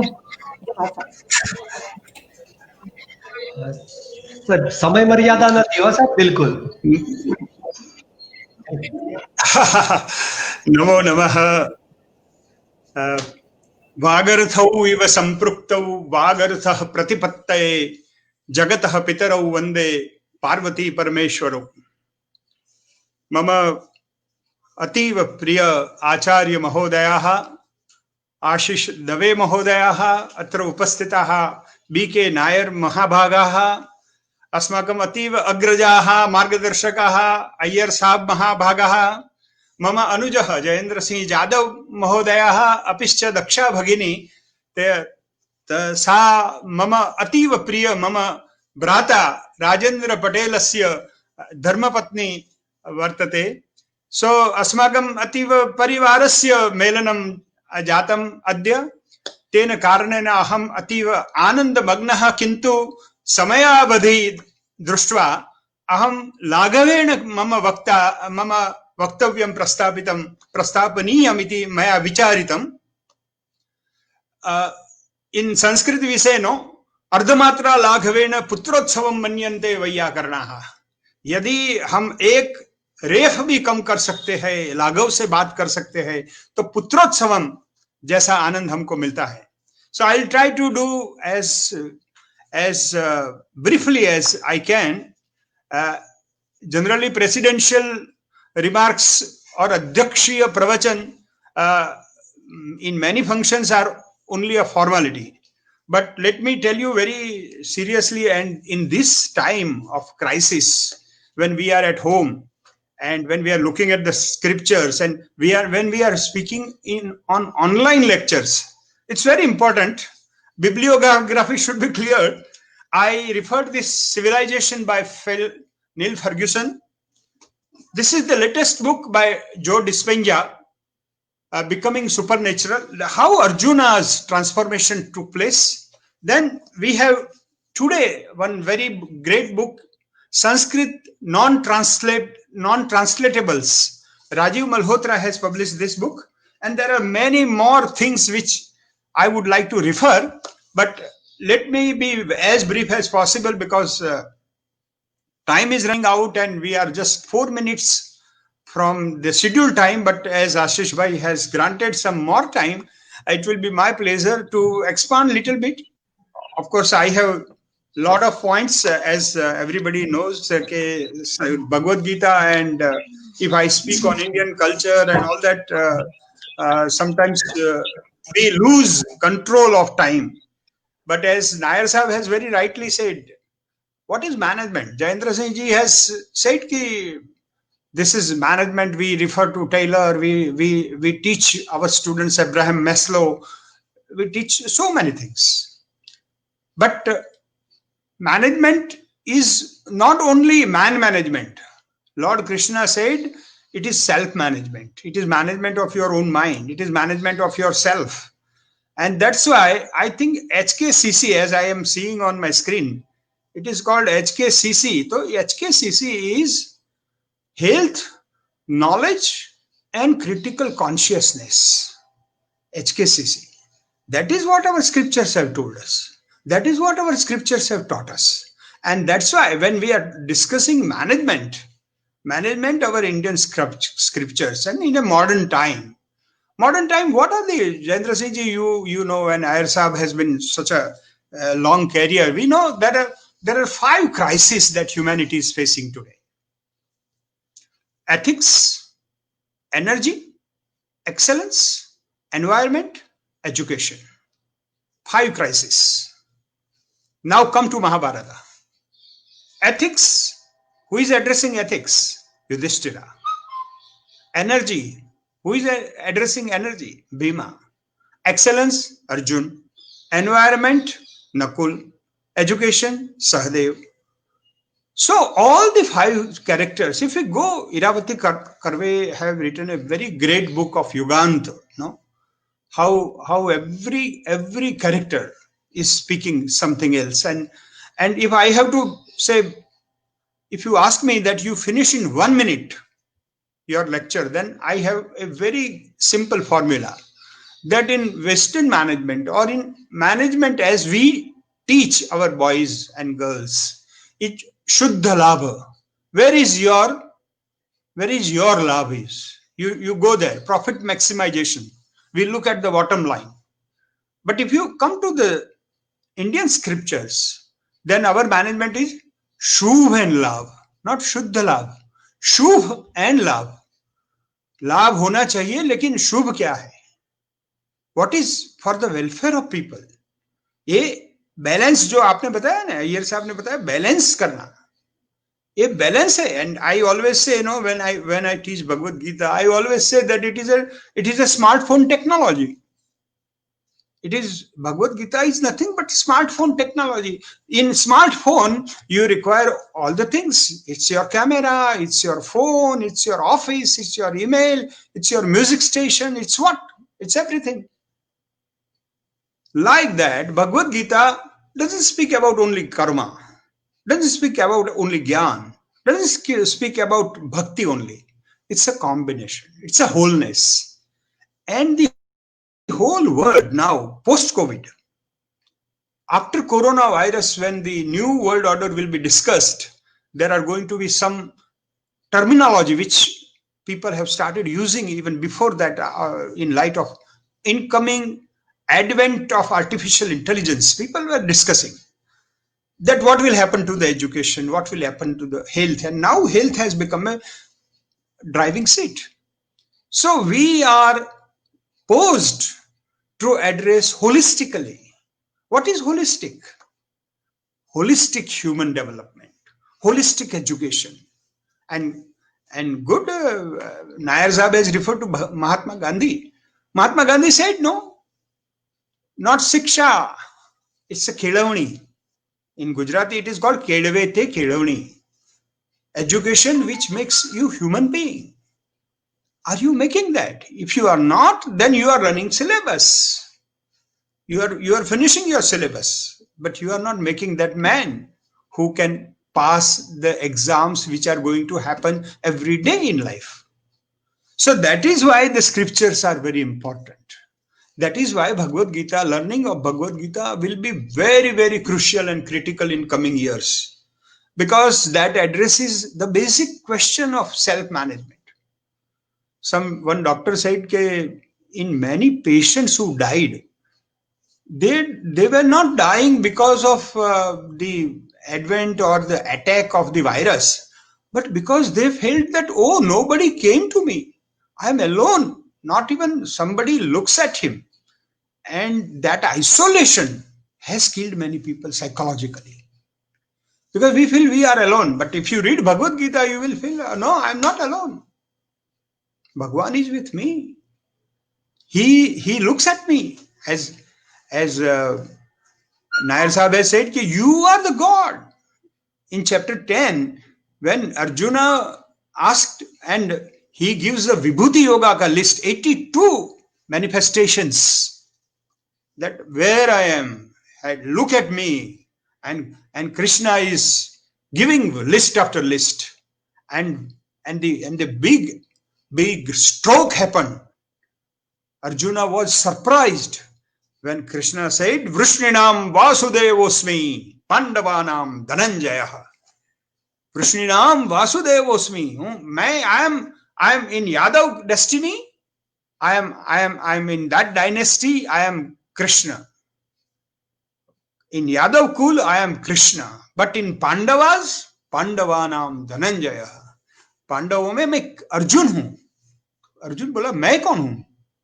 तो बोले कि तू और मैं हम अलग नहीं है. This Advaita, that you are me and me is you, this advait, this oneness, this non-dualship, that is what Indian scriptures are teaching us. So you cannot be alone anytime. So this isolation or this crisis is solving so many problems. That's why holistic management requires that you are devoted to your karma, you are doing your duty exactly, you are devoted because you have a mental attitude. And let me share, some of the students are here, and as I am seeing a lot of friends, they are asking, let me put in a very, very capsule manner Bhagavad Gita's lessons in management, in holistic management. My theory is ask theory. It is called ask. Krishna, Arjuna is asking. When I was learning in Manchester University, my professor said, oh, you Indians, you people you have a lecture system, and you give lectures and students listen and all that, but ours will be different. And he was trying to flag his own priorities and the policy of education and the way they are going to conduct the classes and all that. When his lecture was over, I said, sir, sorry, we learned lecturing from the Britishers. Our system was not. Our system was asking a question. It was all Prashnottar. Bhagavad Gita is asking question and Krishna is replying. Upanishads, all questions. So it's not we give lectures, we hear, we take all the kinds of inspiration from our questioner, our students. Mruga Joshi just asked that our scriptures have dominated our all shastras. Yes. Look at the Supreme Court, look at all our emblems, Satyameva Jayate, Nahi Gnanena Sadrusham Pavitramih Vidyate.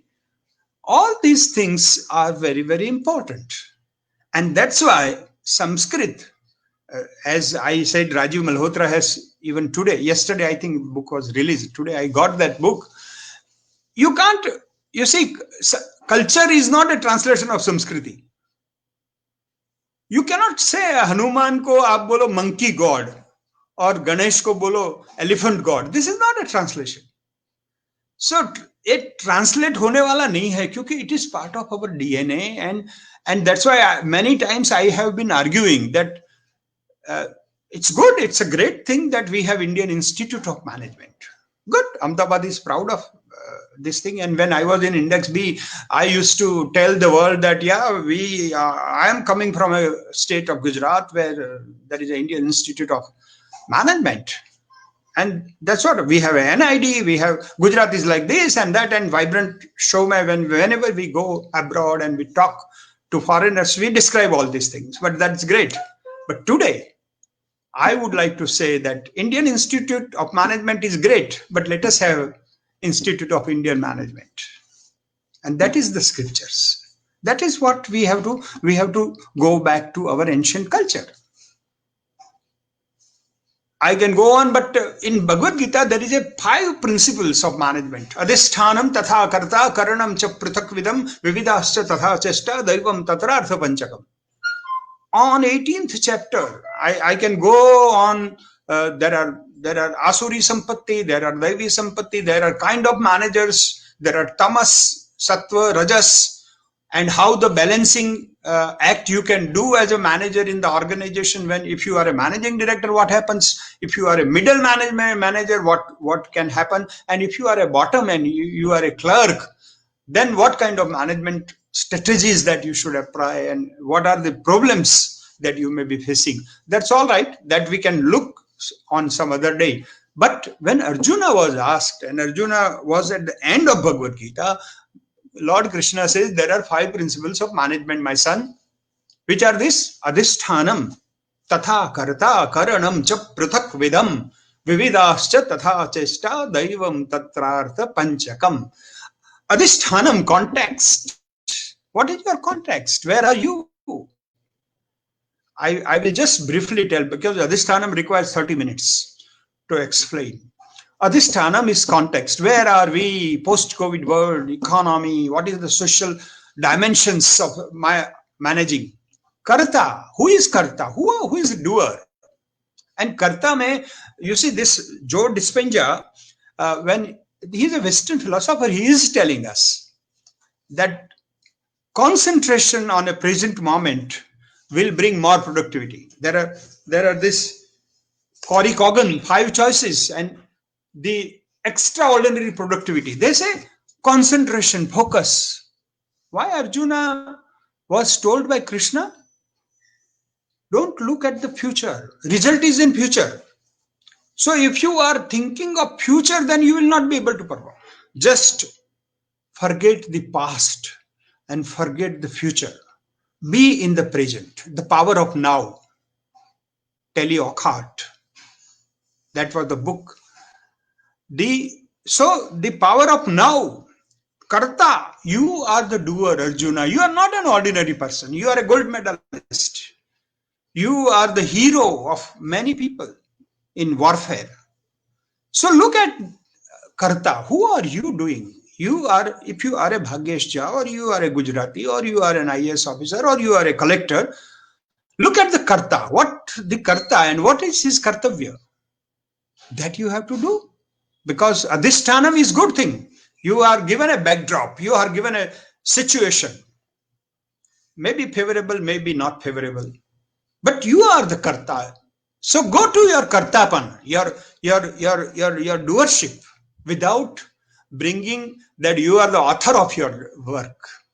And that detachment is a very, very subtle, very fine psychological treatment that Arjuna was given. And then karanam cha pruthak vidham, karanam, instruments, technology. For the first time in a scripture like Gita, God says that use all the technologies. I always tell my Sanskrit friends that you should not be shy of technology. हमारे साहित्यकार लोग हैं सब, वो बोलते हैं कि भाई मुझे I will not be able to send you even WhatsApp message. हमने बोला क्या करोगे आप? If you can't send a WhatsApp message in this age, you have to. This is a WhatsApp university, and we have to learn. You see, because there is something wrong with your education. You are not prepared. You are not trained to adapt to the uncertain future. Now, education policy has to be like this. Asmakam naveenatama राष्ट्रीय शिक्षा नीति अधुना उद्घोषिता वर्तते. तेषां तस्य भारतीयता प्रस्थापनीया इति. तो भारतीयता यदि प्रस्थापनीया तर्हि कीदृशं केन मार्गेण भारतीयता प्रस्थापनीया इति विषयं धृत्वा, इति विषयं विचार्य केचित् सिद्धान्ताः स्वीकृताः भवन्ति. That is why karanam cha pruthakvidam. That karanam is technology, and karata cha vividasya tatha chesta. Your mindset has to be, your aptitude has to be conducive to what you want to achieve. And that mindset, in our time when we were in college, no mood strike. आज mood नहीं है. ये mood क्या चीज होती है? तो ये मूड को काबू में रखना, ये मूड को मोल्ड करना, मूड को बनाना. Mood can become your instrument, your energy to perform, your preparedness to perform. That is the vividasya tatha chesta. This is the fourth dimension of management. So Arjuna, just look at your contextual reality. That is the adhisthana. Look at yourself. What is your education and skill? Then look at the technology. Look at your mindset at the time of performance. And if these four things are updated, then daivam tatrartha panchakam. Then it's a luck, unforeseeable, unpredictable forces will work, but don't get deterred. Don't get bothered. Don't get disturbed. If Daiva doesn't favor you, it's okay. It's prescribed in Bhagavad Gita. I have done my four stages are ready. I am ready to perform. I have technology to do. I know exactly what are my capabilities. And I have a backdrop. Whatever I can do in the backdrop corrections, I have done. I have tried to influence my context, and that is what leadership is. And I think in Mahabharata, it is all the leadership qualities, it's politics, and so many things. Even if you are a good, in Upanishads also, no, they say, Deva Pitru Karyabhyam Ma Pramaditavyam Matru Devo Bhava Pitru Devo Bhava Acharya Devo Bhava. So every SMS-like sutras have taught us so many things. There are management principles. Bhrityayima pramaditavyam. Those who are serving you, you should not be very lazy in dealing with their problems. Bhrityayima pramaditavyam. So all these things, our scriptures are full of management theories. And we should, as Jayadrasi has said, he is very right. We should study everything. I am reading Disponja, I am reading Neil Ferguson, and simultaneously I am reading Shankaracharya. I am reading Bhagavad Gita. I want to, and it's our responsibility in post-COVID world that Indian intellectuals will have to bridge the East and West, because holistic education will require 360 degrees of knowledge. And as in new education policy, there is a word called Sanskrit Knowledge System, SKS. And that is the Indian way, Indian thought, Shubha and love. I will always pray, Sarve Janaha Sukhinaha Santu, Sarve Santu Niramaya. That's my prayer. I want everybody should be happy. Not that my company should be happy and I should get the maximum profit by exploiting somebody. I don't want to exploit it. It's a coexistence. We say this universe, as there is another book called Spontaneous Evolution.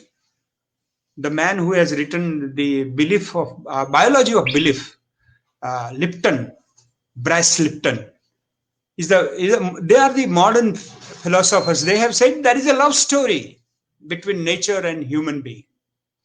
We said this existed in Vedas. Dyauhu shantihi prithvihi shantihi vanasapatayah shantihi aushadayah shantihi. We have been praying this every day. Shantihi, shantihi, shantihi. So that peacefulness in organization also, that competition, when there is a competition, when you have to manage professional jealousy, when you have to manage somebody's ego, these things create disturbance in equilibrium. And that equilibrium, if you have to do, I will some other day when we meet, I will tell. I don't know whether I can teach or not, but I will tell you, I will explain that how individuals' egos play. And these egos are really, there are inflated egos, and there are, and if I have to go back to Isaac Walter, he has written about Steve Jobs' biography. I always refer on Dashera day, Ravana has also died, and Nair Sahib has referred to Ramayana. Dashera day, Ravan was killed. And on Dashera day, Steve Jobs also died. Everybody remembers Steve Jobs, and everybody is now joying or celebrating when Ravana is burnt. Every year we do this. Why? Because Ravana had a big eye, and Steve Jobs has given a small eye. iPhone, iPod, iPad. And that's why when I was heading Index V, our eye used to be very small eye. It is indexed B, Industrial Extension Bureau.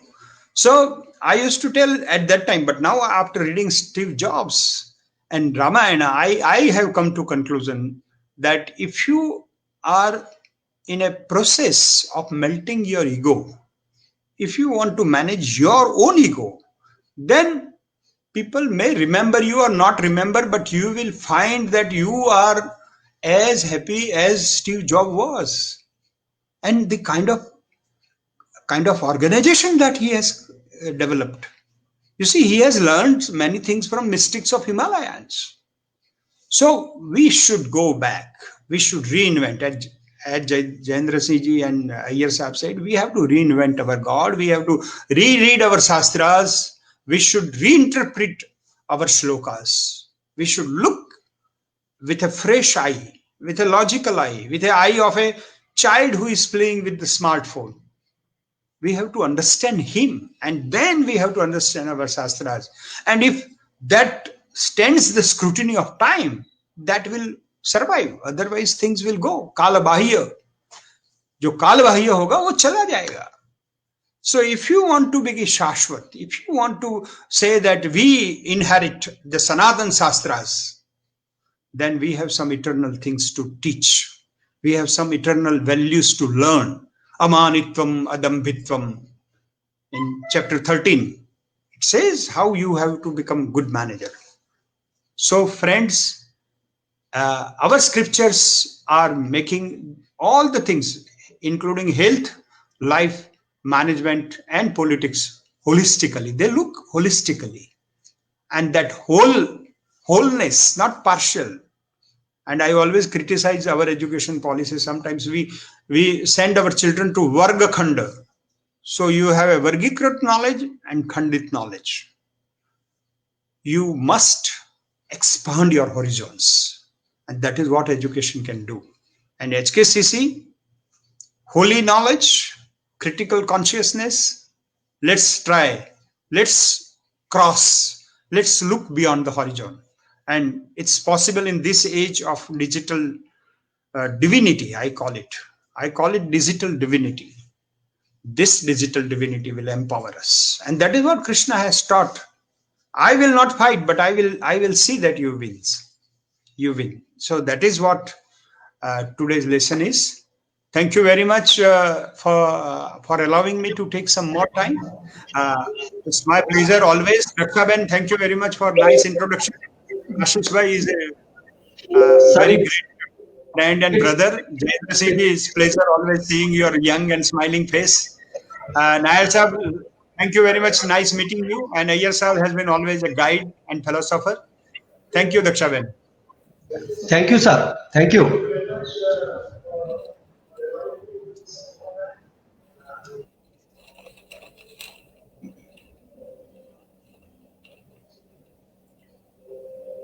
आदरणीय जहाँ साहब संस्कृत के विद्वान, गीता के अभ्यासी, उन्होंने संस्कृत में बहुत सारा अपना व्याख्यान दिया है। हमारी आज की युवा पीढ़ी जो संस्कृत से दूर भागती है, प्राचीन ग्रंथों से युवा पीढ़ी का ताल्लुक नहीं है, अगर है तो बहुत मामूली कनेक्शन है। ऐसे समय में झा साहब ने एक ही लाइन में बता दिया कि Gita is a smartphone technology. एक ही लाइन में बता दिया, Gita is a smartphone technology, Gita is wholeness.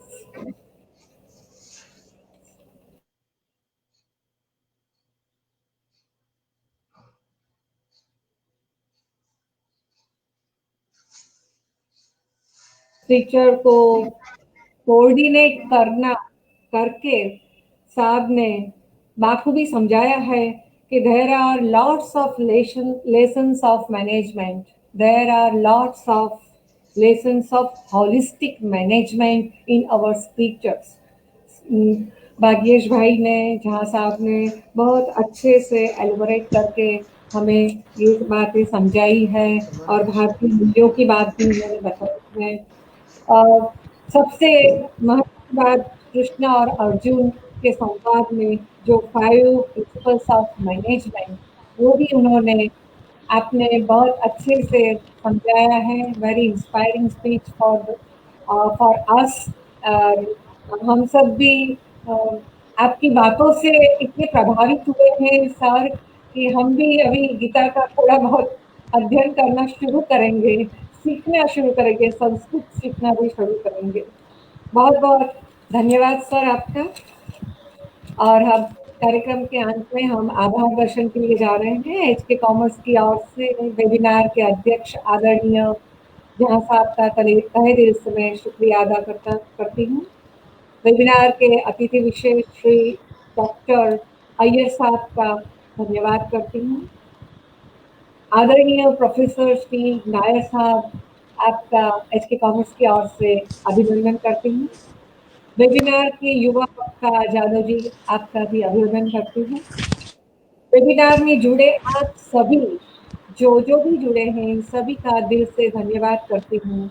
और इस वेबिनार के आयोजन में और इसे सफल बनाने में जिन का सहयोग मिला है, उन सभी का भी मैं धन्यवाद करती हूँ। एचके कॉमर्स की ओर से आप सभी का फिर से एक बार धन्यवाद। अस्तु।